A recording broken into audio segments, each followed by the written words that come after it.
Hello दोस्तों, YouTube के channel subscribe कर ले, क्लिक बेल के आइकन को प्रेस कर दे ताकि सारे नोटिफिकेशन आपको मिलते रहे जेआईबी सीआईबी और बैंक प्रमोशन के संबंध में। हेलो दोस्तों, मैं नाम है सिन्हा और ये जो वीडियो है आपका CAIB का BFM बैंक फाइनेंशियल मैनेजमेंट का यूनिट नंबर 10 मॉड्यूल B आपका risk regulation in banking industry के ऊपर हम लोग पढ़ाई करेंगे। ये मेरा नंबर दिया हुआ है ऊपर, जिस किसी को भी कुछ पूछना होगा तो पूछ सकते हैं, जिस किसी को कोर्स करना होगा CIB का, वो कोर्स के लिए भी नंबर आप मेरे को फोन कर सकते हैं। चलिए अब चालू करते हैं। तो पहला पॉइंट पाइए, रेगुलेशंस क्या बताता है। यहाँ पे रेगुलेशन सीधी सीधी भाषा में ये बताता है कि हम किस तरीके से रिस्क को कंट्रोल कर सकते हैं। ठीक है, रेगुलेशन क्या बताता है, रिस्क को हम किस तरीके से कंट्रोल कर सकते हैं, नियंत्रण कर सकते हैं। हिंदी में क्या बोलेंगे, नियंत्रण करना या कंट्रोल करना। और रिस्क की हेल्प से आप रेगुलेशन की हेल्प से आप रिस्क को अच्छे तरीके से डिफाइन कर सकते हैं, बता सकते हैं कितना रिस्क है, उसको हम किस तरीके से कंट्रोल कर सकते हैं। फिर यहाँ पे आप ऐसा ऐसा मेथड डेवलप करते हैं, या फिर आप बोले कि कोई तरीका ऐसा निकालते हैं जिसकी हेल्प से आप क्रिएट कर पाते हैं रिस्क को कंट्रोल करना। उसके लिए आप इंसेंटिव्स भी देते हैं। ठीक है, और ये सारे तरीके होते हैं जिससे आप रिस्क को मेजर कर पाते हैं या फिर कंट्रोल कर पाते हैं। अब भाई रेगुलेशंस, क्या क्या रेगुलेशंस होगी जिसके ऊपर आपका जो गोल है वो बनाया हुआ रहता है। ठीक है, रिस्क का क्या क्या रेगुलेशन होता है जहां पे आपको गोल बनाया हुआ रहता है। तो पहला पॉइंट क्या हो गया कि यहाँ पे आपको इम्प्रूव करेगा सेफ्टी जो होता है बैंकिंग स्टैंडर्ड्स का, जहां पे इम्पोज किया जाता है कैपिटल रिक्वायरमेंट्स जो कि बैंक रिस्क के लिए चाहिए। ठीक है, यानी सबसे बड़ा चीज क्या हो जाता है, समझिएगा बात को बहुत अच्छे से, कि आप जब बैंक में आए हैं, बैंक में काम कर रहे हैं, ठीक है, ये तो काम कर रहे हैं, पर बैंक को भी तो एक रिस्क होता है भाई। बैंक को भी अपना एक रिस्क है कि बैंक बंद हो गया तो बैंक को कोई पैसा नहीं चुकाया, किसी बहुत ज्यादा NPA हो गया तो बैंक डूब जाएगा, नुकसान हो जाएगा बैंक को। तो यहाँ पे एक सेफ्टी स्टैंडर्ड लिया जाता है, सेफ्टी स्टैंडर्ड मेजरमेंट है, या सेफ्टी बढ़ाई जाती है। सेफ्टी को बढ़ाने का तरीका होता है जिस बैंकिंग इंडस्ट्री में, उसके लिए सबसे बढ़िया तरीका क्या है, कैपिटल रिक्वायरमेंट को इम्पोज करना, कि भाई आपको 10%, 9%, 8% वो पैसा RBI के साथ जमा करना पड़ेगा या रखना पड़ेगा कहीं। ठीक है, उससे क्या होगा, आप रिस्क को कंट्रोल कर पाएंगे। दूसरा चीज क्या होता है कि आप जो कॉम्पिटिटिव प्लेयर है, इस तरह के जो भी बैंकिंग इंडस्ट्री में जो इतने भी प्लेयर हो, चाहे पब्लिक लिस्टेड कंपनी हो चाहे प्राइवेट लिस्टेड कंपनी हो, जितने भी प्लेयर्स हैं उन सभी को लेवल करना होता है, एक लाइन पे लाके खड़ा होना करना पड़ता है। वो कैसे लाओगे, तो कॉमन बेंचमार्क की हेल्प से।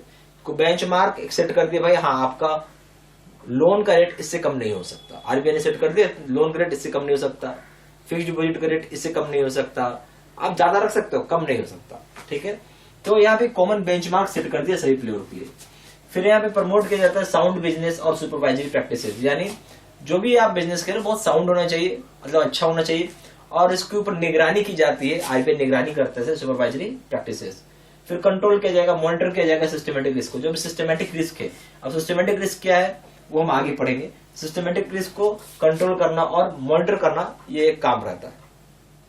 ठीक है, फिर यहाँ पे प्रोटेक्ट किया जाता है इंटरेस्ट को डिपॉजिटर्स का, यहाँ पे डिपॉजिटर्स के इंटरेस्ट को प्रोटेक्ट किया जाए। जो पैसा पब्लिक ने दिया है बैंक को एज फिक्स्ड डिपॉजिट, वो बर्बाद ना जाए, वो इधर उधर ना हो, उसको प्रोटेक्ट किया जाता है, ताकि डिपॉजिटर्स जो है वो इम्पोज ना कर सके रियल मार्केट का डिसिप्लिन। ठीक है, अब आइए सिस्टमेटिक रिस्क पे। सिस्टमेटिक रिस्क है क्या वो समझने की कोशिश करिए। सिस्टमेटिक रिस्क होता है जहां पे फेलियर हो जाता है पूरा बैंकिंग सिस्टम। सिस्टमेटिक रिस्क है वो रिस्क है अगर फेल कर जाए सारा का सारा बैंकिंग सिस्टम, अगर बैंकिंग सिस्टम फेल कर गया, पूरा सिस्टम ठप हो जाएगा, ना पैसा रहेगा ना कौड़ी रहेगा, मतलब तबाही हो जाएगा, तबाही। ठीक है, तो यही होता है सिस्टमेटिक रिस्क। सिस्टमेटिक रिस्क का मतलब है कि रिस्क हो गया फेलियर पूरा बैंकिंग सिस्टम का।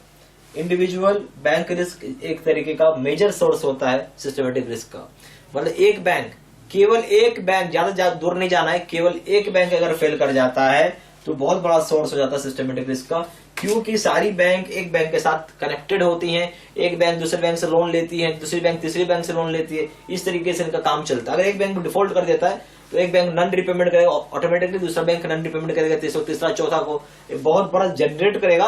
क्या जनरेट करेगा, सिस्टमेटिक रिस्क। अब ये डीरेगुलेशन इन इकोनॉमी, डीरेगुलेशन जब होता है इकोनॉमी में तो सबसे बढ़िया चीज क्या होता है, फास्ट ग्रोथ होता है। इकोनॉमी की बहुत तेजी से ग्रोथ होता है, फास्ट ग्रोथ होता है, क्योंकि यहाँ पे एक रेगुलेटेड एनवायरनमेंट होता है जो कि प्रोवाइड करता है हार्डली कोई इंसेंटिव कंपटीशन के लिए और चेंजेस के लिए।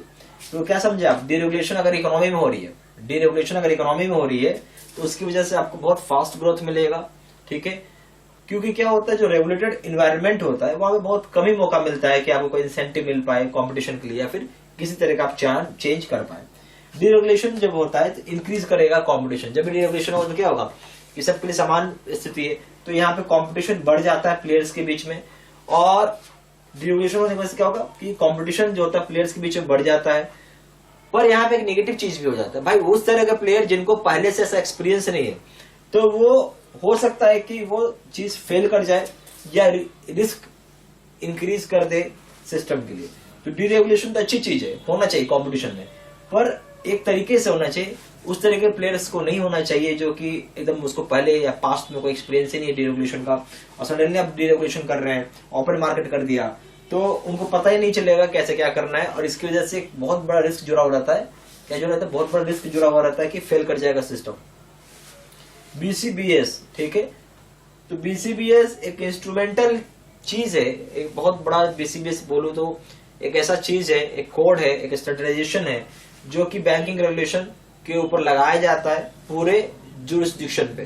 तो बीसीबीएस केवल इंडिया में नहीं एप्लीकेबल है, वर्ल्ड वाइड एप्लीकेबल है, ठीक है, वर्ल्ड वाइड एप्लीकेबल है, जिसकी हेल्प से आप पूरे बैंकिंग रेगुलेशन को स्टैंडर्डाइज करते हैं अक्रॉस जुरिडिक्शन। आप भले इंडिया के हो, पाकिस्तान के हो, बांग्लादेश के हो, यूएसए के हो, चाइना के हो, नेपाल के हो, भूटान के हो, आप फ्रांस के हो, यूके के हो, कहीं के भी हो, कोई मैटर नहीं करता, सभी जगह सभी कंट्री में समान तौर से लगता है, ठीक है। तो सारा पॉइंट्स प्लीज कॉपी में नोट डाउन कर लीजिएगा। आप यहाँ पे सीआईबी का पूरा वीडियो कोर्स का पैकेज ले सकते हैं। इसमें वीडियो लेक्चर कोर्सेज रहेगा, केस स्टडी, न्यूमेरिकल का वीडियो रहेगा, 2000 सेट का क्वेश्चन बैंक रहेगा, सुपर नोट्स रहेगा आपको, क्विक रिवीजन नोट्स रहेगा, डिशनिंग मटेरियल रहेगा और मॉक टेस्ट रहेगा। यहाँ पे सीआईबी का 2 तरह का कोर्सेज है, एक है पीपीटी वीडियो कोर्स जिसमें सीआईबी का एबीएम करें, बीएफएम का डिटेल बैंकिंग करें, उसका दाम है 800 रुपये। सीआईबी का एबीएम प्लस बीएफएम का कोर्स का दाम है 1500 रुपये। सीआईबी का ABM plus BFM plus detail banking का दाम है 2000 रुपये। अगर face to face video course करेंगे तो सीआईबी का एबीएम हो चाहे बीएफएम हो चाहे डिटेल बैंकिंग हो, उसका दाम है 1500 रुपये। सीआईबी का एबीएम प्लस बीएफएम का दाम है 2700 रुपये। सीआईबी का ABM plus BFM plus detail banking का दाम है 3500 रुपये। ज्यादा जानकारी के लिए फोन भी कर सकते हैं। फोन नंबर हो गया 4x9685127।